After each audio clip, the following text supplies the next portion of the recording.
میری پروفیسر صدیق الرحمان قدوائی صاحب سے درخواست ہے کہ وہ ڈائس پر تشریف لائیں، اور آج کے جلسے کے صدر پروفیسر انور پاشا صاحب سے بھی درخواست ہے کہ آپ ڈائس پر تشریف لائیں۔ جناب پروفیسر اخلاق احن صاحب جو آج کے مقرر ہیں، آپ سے بھی گزارش ہے کہ آپ ڈائس پر تشریف لائیں۔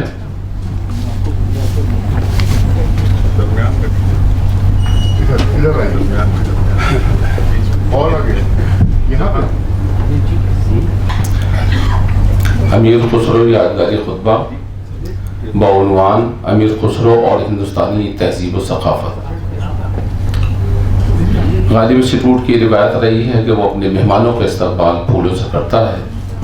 میری ڈاکٹر محضر رضا صاحب سے درخواست ہے کہ وہ پروفیسر اخلاق احن صاحب کی خدمت پر پھول پیش فرمائیں۔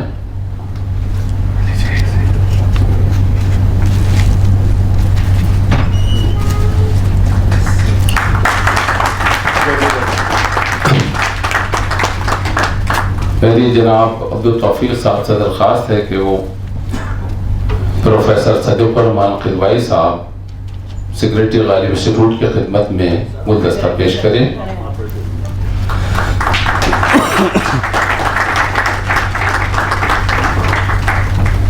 میں تمام حاضرین کی اجازت سے پروفیسر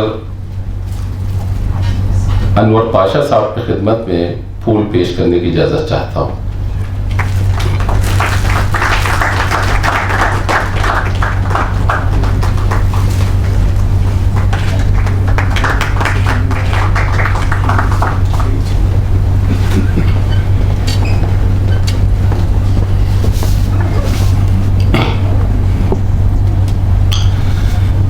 آج کے امیر خسرو یادگار خطبے کی رونق اور سب کے مربی استاد الاساتذہ پروفیسر صدیق الرحمان قدوائی صاحب سیکریٹری غالب انسٹیٹیوٹ، عہدہ حاضر کے ممتاز اور سماجی مسلط بے باک مبصر پروفیسر انور پاشا صاحب، آج کے مہمان مقرر پروفیسر اخلاق احن صاحب، جناب پروفیسر انیس الرحمان صاحب، جناب سلیم قدوائی صاحب، جناب فیضان صاحب، جناب ایوب صاحب اور معزز حاضرین، غالب انسٹیٹیوٹ کے زیر اہتمام امیر خسرو یادگاری خطبے میں آپ کا خیر مقدم ہے۔ غالب انسٹیٹیوٹ ہر سال اس یادگاری خطبے کا انعقاد کرتا ہے، اور اس موقع پر ہماری کوشش ہوتی ہے کہ ایسے مقرر کا انتخاب کیا جائے جس کی گفتگو سے ہر خاص و عام کو استفادے کا موقع مل سکے۔ پروفیسر اخلاق احن صاحب اپنے معاصرین میں اس لیے بھی ممتاز ہیں کہ انہیں ملک و بیرون ملک کے ممتاز دانشوروں کی صحبت نصیب ہوئی ہے، اور آپ کے علم کا دائرہ محض فارسی تک محدود نہیں، ہندی، انگریزی، پشتو، ازبیکی وغیرہ کے ادب اور ان میں رائج نظریات کا گہرا ادراک رکھتے ہیں۔ ہم خود کو اس لیے خوش نصیب سمجھتے ہیں کہ آپ جیسی صاحب نظر اور ہمہ وقت مصروف رہنے والی شخصیت ہماری گزارشات کو کبھی مسترد نہیں کرتی۔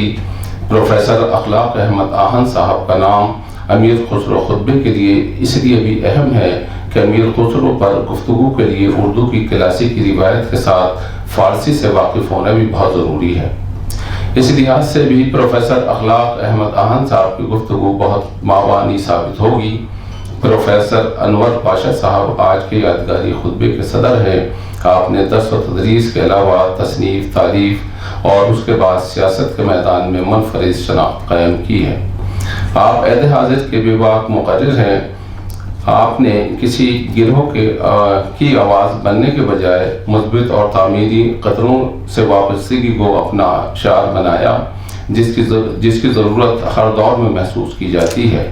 یہی عمل ان کا ادبی زندگی میں بھی رہا، جہاں کسی نظریے کی غیر مشروط تائید سے آپ نے خود کو محفوظ رکھا۔ آج آپ کے شاگردوں کی بڑی تعداد ملک کی نامور یونیورسٹیز میں درس و تدریس کا فریضہ انجام دے رہی ہیں۔ میں آپ کا شکر گزار ہوں کہ آپ نے ہماری درخواست قبول کی۔ پروفیسر صدیق الرحمان قدوائی صاحب کی ذات اس ادارے میں شمع فانوس کی طرح ہے۔ ہر پروگرام اور کتابوں کی اشاعت میں اگر آپ کے قیمتی مشورے شامل نہ ہوں تو اس ادارے کا نظام اتنی خوبی سے نہیں چل سکتا۔ میں پروفیسر صدیق الرحمان قدوائی صاحب سے ملتمس ہوں کہ آپ مہمانوں کا استقبال فرمائیں۔